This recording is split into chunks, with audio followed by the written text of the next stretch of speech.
Comenzamos la lección 2 del tema 6, Arquitectura del Sistema, destinada a la explicación de los últimos de los últimos patrones que nos quedan de diseño, esta vez dedicados a cómo conectar unos paquetes con otros.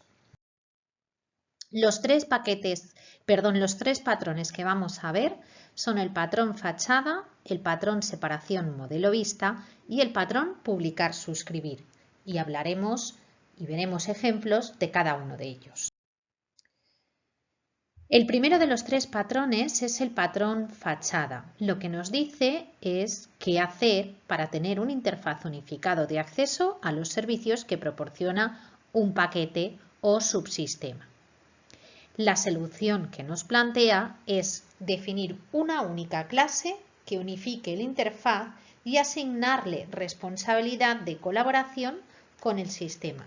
Esto es, las clases que utilicen este paquete o subsistema hablarán o verán solo una clase dentro del subsistema.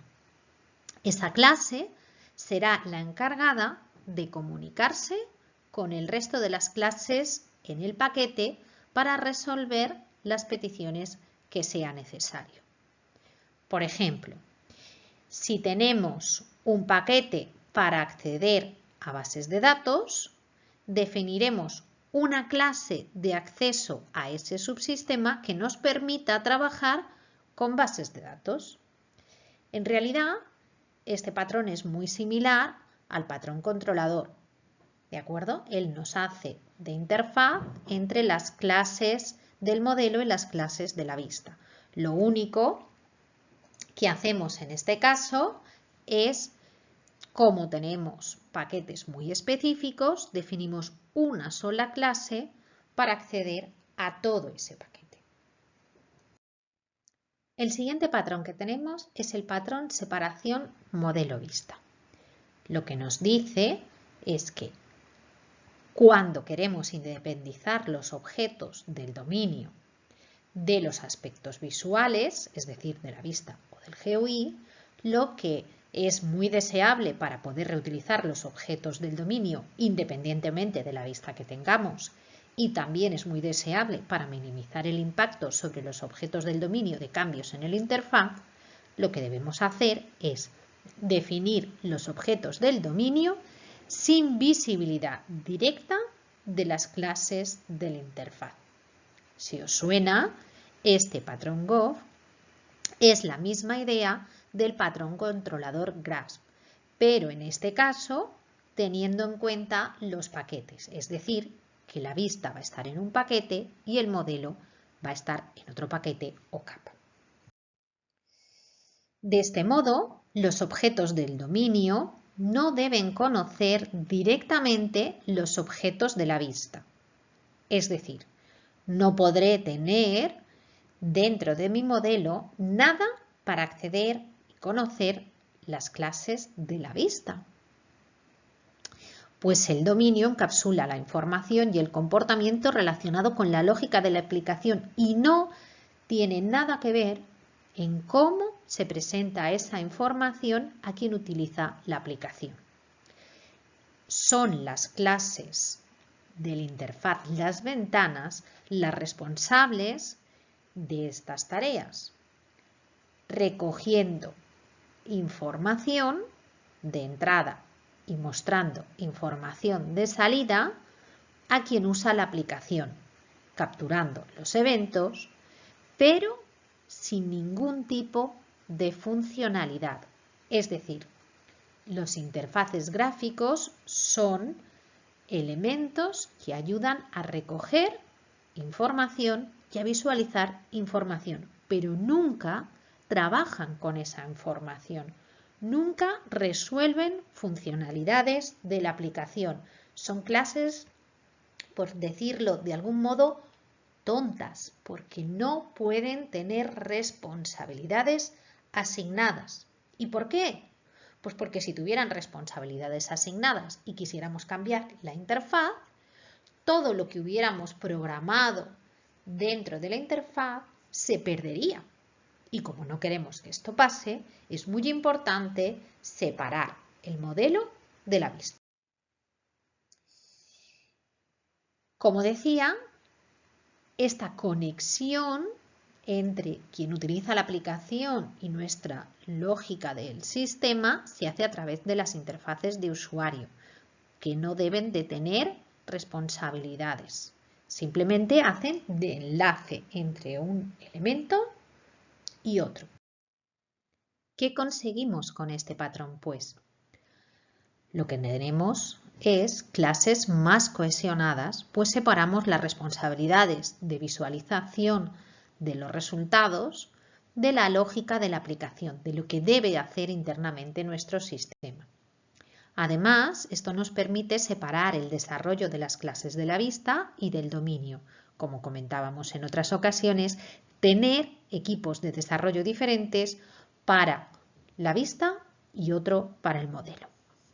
También garantiza minimizar el impacto de los cambios en la interfaz, pues si son elementos independientes, las consecuencias de cambiar la vista serán mínimas o inexistentes sobre las clases del modelo. También permite conectar distintas vistas sobre una misma capa del modelo, tener varias vistas simultáneas y la ejecución independiente en máquinas diferentes. Una, por ejemplo, para la capa del modelo y varias simultáneas, varias personas usuarias, cada una con una capa de presentación de vista. Bien, ¿cómo se aplica, por ejemplo, este patrón dentro del ejemplo del ticket cine? Pues si vemos en este ejemplo, hemos consultado las compras de un determinado cliente. Esas compras aparecen aquí a la izquierda.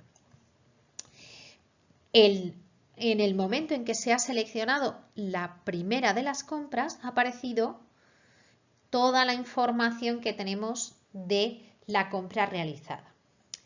Ahora mismo, lo que podemos hacer como clientes registrados del Ticket Cine es realizar una crítica sobre esta película que vimos. Por lo tanto, tenemos aquí que cuando se le pulse el botón Realizar crítica, tenemos que, en el caso de que sea posible, porque ya ha terminado esa sesión, poder realizar una crítica. ¿Cómo se resuelve esto? Bien, pues invocando a la operación Realizar crítica del cliente, siendo el cliente una clase controladora. Se le va a pasar como argumento un objeto de la clase Object. Fijaros que no conozco la clase interna compra, que se me ha devuelto en operaciones anteriores. Y después recojo la información en el área de texto con el getText.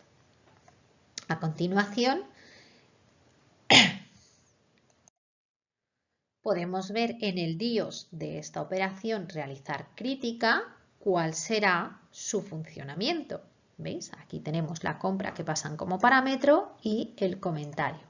Esta operación lo que va a hacer es realizar una crítica para esta compra siempre y cuando el pase se encuentre en estado pase finalizado.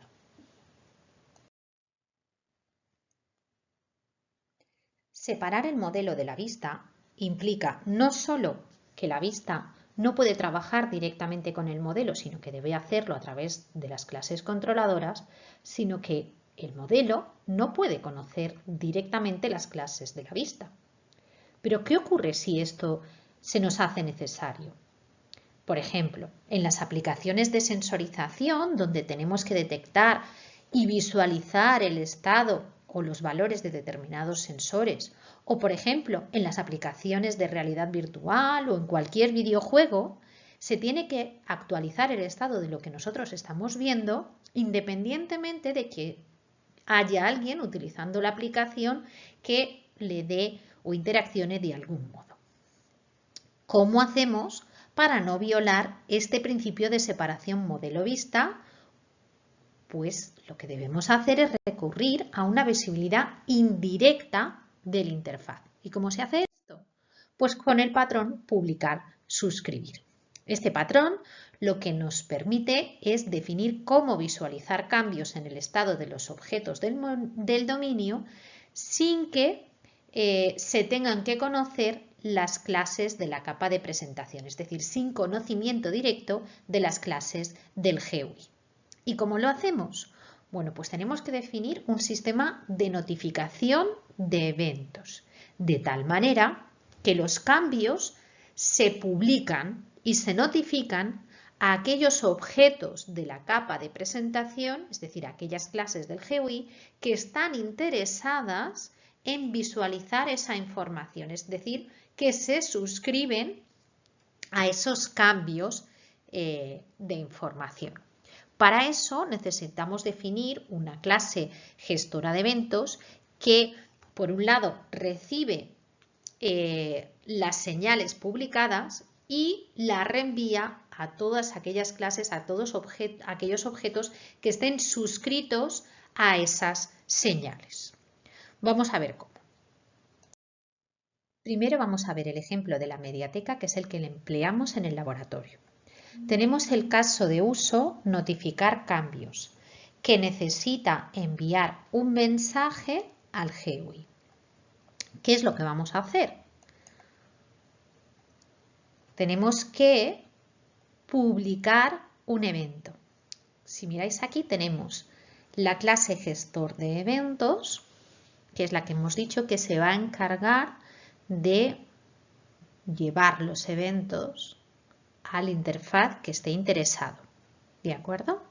Además, a esta clase, fijaros que le estamos aplicando el patrón singleton, de tal manera que cualquier elemento, cualquier clase puede tener acceso a este gestor de eventos.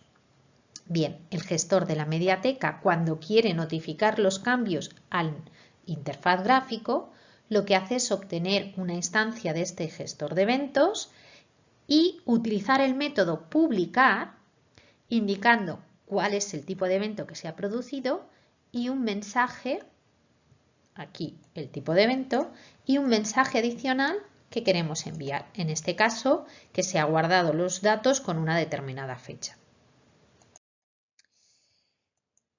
La operación publicar en este gestor de eventos, ¿qué es lo que hace? Bien, el gestor de eventos tiene un mapa de clases, de instancias de clases interesadas en un tipo de evento. Es un mapa. Para cada tipo de evento tiene una lista de observadores interesados en esa información. Por lo tanto, lo que hacemos es obtener para el tipo de evento que nos están pasando como argumento la lista de observadores de este evento. Recorremos la lista de observadores y a cada uno de ellos invocamos el método update, pasándole quién es el que le envía la información y la información que se le proporciona. Esta clase observer que veis aquí es en realidad una interfaz que pueden implementar todos los elementos del GUI. Para implementar esta interfaz están obligados a implementar la operación update. Por lo tanto, esto se puede utilizar con cualquier clase. Simplemente la clase del GUI tendrá que reimplementar este método update. Bien, ¿cómo trabajamos para recibir un evento? Lo primero que tendrá que hacer la clase del interfaz gráfico es suscribirse a ese evento. Y tiene que ser que se suscriba antes de que se produzcan los eventos. En el caso concreto de la mediateca del laboratorio, vamos a suscribirnos desde el interfaz gráfico cuando se arranque la aplicación. Para ello, lo que haremos dentro del caso de uso iniciar será suscribirnos, en este caso, al evento cambios. ¿Cómo se resuelve la operación suscribir? Bien, el gestor de eventos lo que hace es, de nuevo, buscar la lista de observadores suscritos ya a ese evento. En caso de que no hubiera nadie suscrito a ese evento, se crea la nueva lista de observadores y se añade al mapa. Una vez tenemos ya la lista añadida al mapa, lo que hacemos es añadir ese observer a la lista de observers de ese evento concreto. ¿Vale? Ahora vamos a ver lo mismo, pero para el ticket cine. En este caso, se debe avisar del inicio del pase una hora antes.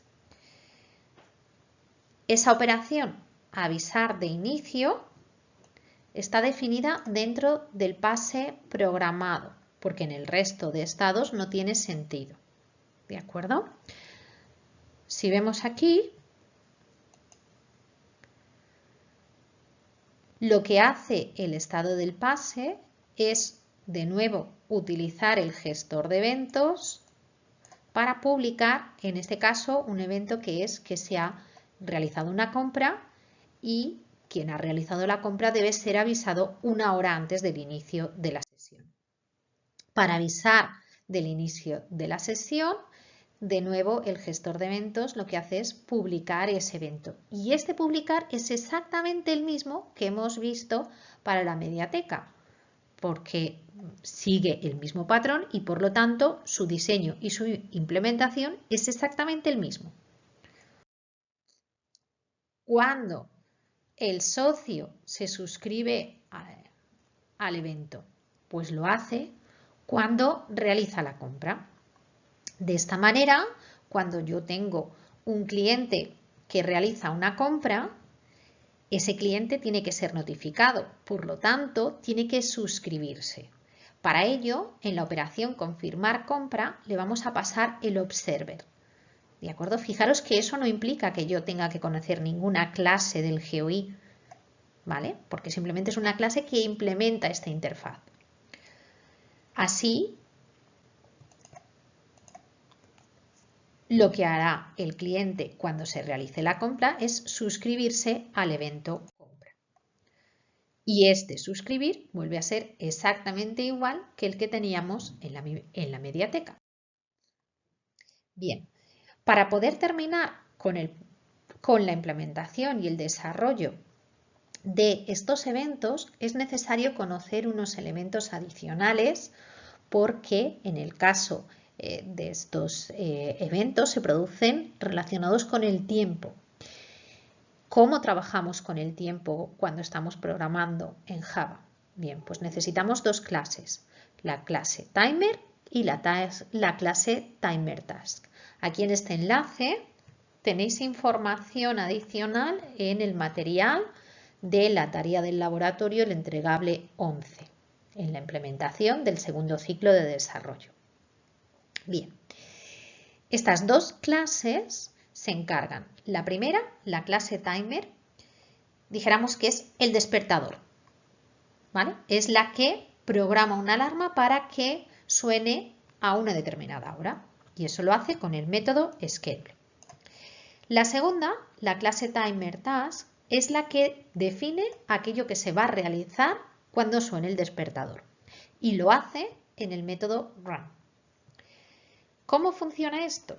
Pues una clase que quiera encargarse de manejar lo que suceda cuando suene el despertador debe heredar de la clase timerTask e implementar su método run. De este modo, la clase timerTask es una clase abstracta que define un método abstracto que es el método run y para que una clase que herede de timerTask pueda ser instanciable debe implementar este método run. Si miráis en la jerarquía de clases de los estados, tenemos que el estado del pase hereda de timerTask y tiene un objeto de la clase timer. De este modo, todas las clases que heredan de estado pase heredan a su vez de timerTask y tienen un timer. ¿Por qué está hecho de esta manera? Pues porque como necesitamos una clase que herede de timerTask, no podemos hacer que los estados que necesitan comportamiento dependiente del estado, como son, por ejemplo, pase programado, como no tenemos herencia múltiple, no podemos decir que pase programado hereda de estado pase y de timer task. Por eso es estado pase el que hereda de timer task. Cuando tenemos que una clase hereda de timer task, supone un hilo de ejecución independiente, es decir, está a la escucha de que salte, de que suene el despertador. Eso lo convierte en un hilo independiente de ejecución y por tanto en una clase activa. Si miráis el DIOS de avisar película, veis que esta clase, esta instancia tiene estas dos líneas aquí. Eso es lo que representa que es una clase activa. Es decir, que es una clase que tiene un comportamiento en un hilo de ejecución paralelo al de la aplicación principal. ¿De acuerdo? Y además, al tener la relación con la clase timer para programar la alarma, pues vemos aquí la implementación de estado pase que hereda de timer task y tiene dentro un objeto de la clase timer. Cada clase que hereda de este estado podrá definir un comportamiento diferente para su método run. Así, la clase base, estado pase, define el método run el comportamiento por defecto, es decir, no hacer nada. Y solo las dos clases que tienen que hacer algo, que son pase programado y pase iniciado, van a reimplementar el método run mediante polimorfismo. En el caso pase programado, lo que tenemos que hacer es avisar una hora antes del inicio de la película. Por lo tanto, en el método run se invocará a avisar inicio película. En el caso de pase iniciado, es necesario finalizar la sesión para dar el pase como finalizado 3 horas después de su inicio y así que se puedan hacer críticas. De este modo, en el constructor de cada estado se programará el objeto de la clase timer. Aquí, por ejemplo, veis que estamos programando el timer con el método schedule, indicando cuál es como primer parámetro el objeto que implementa el método run, es decir, el objeto que hereda de la clase timer task, y como segundo parámetro el retardo, el tiempo que tiene que tardar en sonar el despertador. Al heredar de timer task hemos dicho que era obligatorio que implementaran el método run. Así, para que cada una de las clases tenga un comportamiento diferente, tenemos, en el caso de pase programado, invocará la operación avisar inicio película y en el caso de pase iniciado, invocará la operación finalizar sesión. No debemos olvidar que siempre tendremos que parar el timer anterior al cambiar de estado. ¿De acuerdo? Con timer cancel. En el caso de avisar inicio película, paramos el timer anterior y en el caso de finalizar sesión, también paramos el anterior.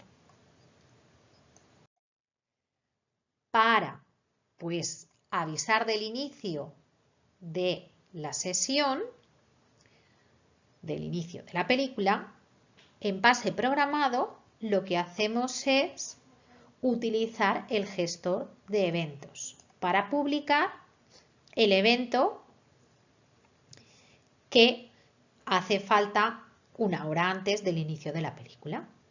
¿Qué es lo que hace el gestor de eventos? Pues, como hemos visto, recorrer la lista de observadores de ese evento y a cada uno de ellos invocar la operación update. Así, a todas aquellas interfaces que se hayan suscrito se les avisará. En este caso, si tenemos muchos clientes que se han suscrito a este evento, todos los que hayan comprado entradas para esta película serán avisados de que falta solo una hora. Pero para ello es necesario, como hemos dicho, que primero desde el GUI alguien se suscriba a este evento compra. ¿Y cómo lo haremos? Pues en la clase del GUI para comprar las entradas, cuando realicemos una compra a pasarle el objeto que es el observador. Recordáis que hemos visto en el DIOS que al realizar la compra me dicen quién está suscrito a ese evento. ¿De acuerdo? Pues es el GUI el que tiene, el GUI comprar entradas, el que tiene que implementar el interfaz observer y pasarle pues este objeto como parámetro a la operación. Así, en la clase cliente tendríamos que recibo el observador y se suscribe al evento. Y en la implementación del gestor de eventos suscribir, lo que hemos dicho, miramos a ver si existe ya el evento en el mapa y si no existe, creamos el array list y lo ponemos en el mapa. Finalmente, como ahora ya sí que existe, añadimos el observer a la lista de observadores de ese evento. Y como hemos dicho, necesitamos que la clase del GUI que se suscribe al evento implemente la interfaz observer.